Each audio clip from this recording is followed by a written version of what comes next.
Now, apart from that, we do have the issue of where they are dumped. It can result in eutrophication. For example, you throw it into the rivers, and where they settle, the stagnant water, and if it gets washed down into our rivers and so on, it's going to affect the water quality, and NOAA's ability to, not ability, but the extent to which they would have to implement measures to treat water that is so badly affected by the waste that is being dumped in them.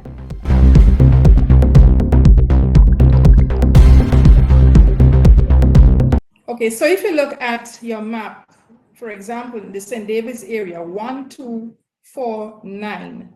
Yes. Right? Right. So that area is badly affected by illegal dumping. Quite a lot of construction and demolition waste from the commercial sector. In the south of the island, 10 and 14, also waste of, a similar nature. Plus, sadly, we have things like oil, waste oil, deposited in those areas, 10 and 14.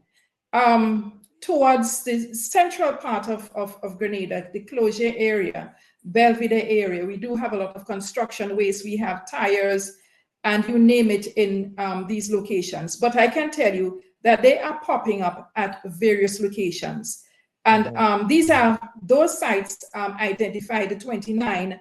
These are the major sites, right? There are other small locations throughout, especially on the eastern side of the island. And this, we believe, could have been because of the, can be because of the distance to our landfill for disposal. And in terms of the south, we believe that there was an increase in terms of illegal waste disposal due to accessibility at that time because of the Molineux Road slippage.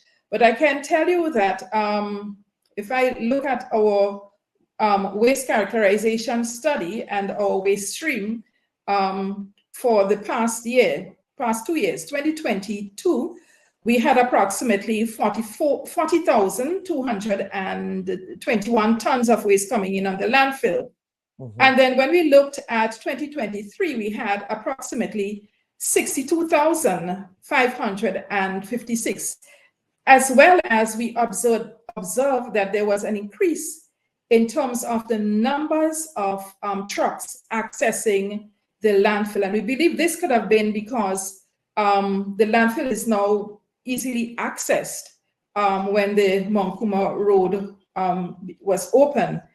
And I can tell you that when the land slippage happened and the Monkmorris Road was closed off, or it was difficult to access through that Monkmorris Road, that bypass, we saw an almost 50% reduction in trucks accessing the landfill. So we had an indication as to what was causing the increase in illegal dump sites. So we are hopeful, that with the implementation of certain new initiatives for waste diversion, as well as accessibility to the landfill, the implementation of hopefully very soon waste segregation for transforming the waste sector through an integrated resource recovery project, we will hopefully see a reduction in the incidence of such waste. I know there are prospects, for example, for dealing with tires.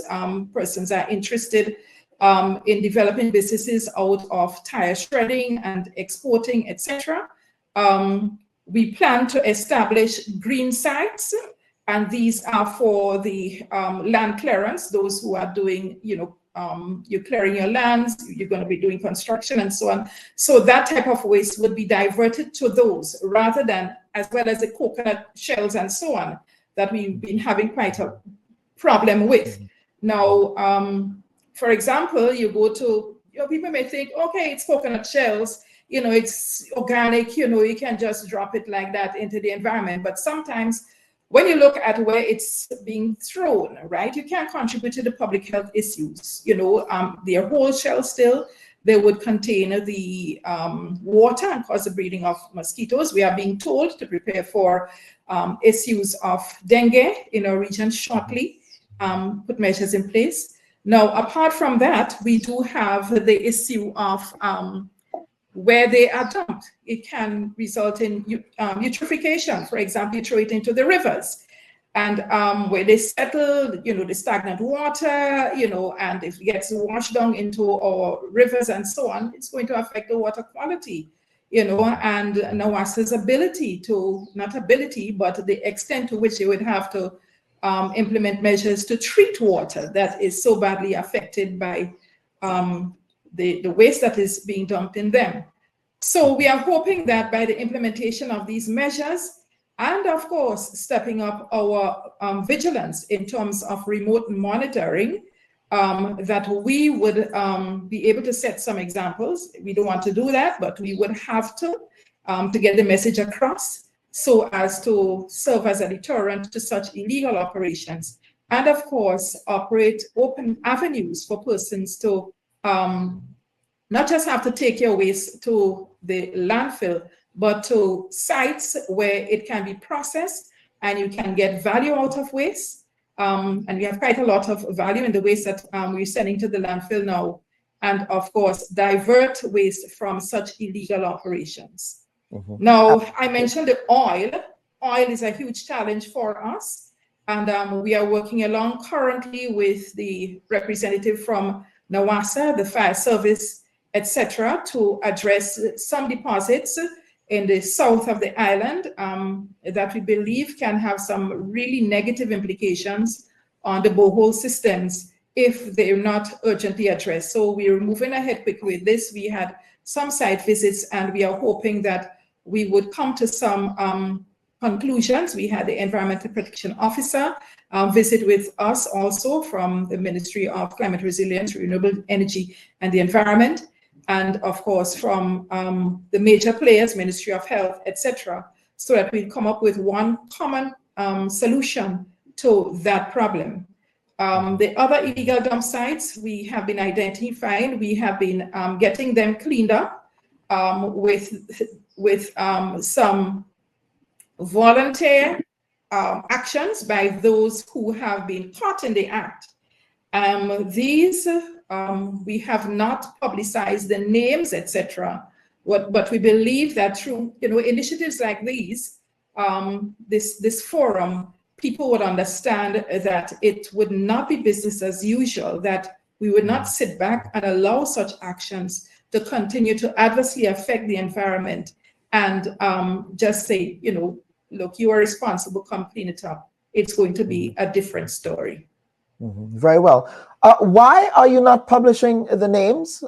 Is there a policy on because of who these people are that you're not publishing the names, or is that just a general best practice of yours?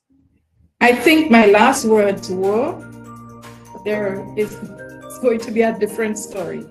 Okay. All right. Very well.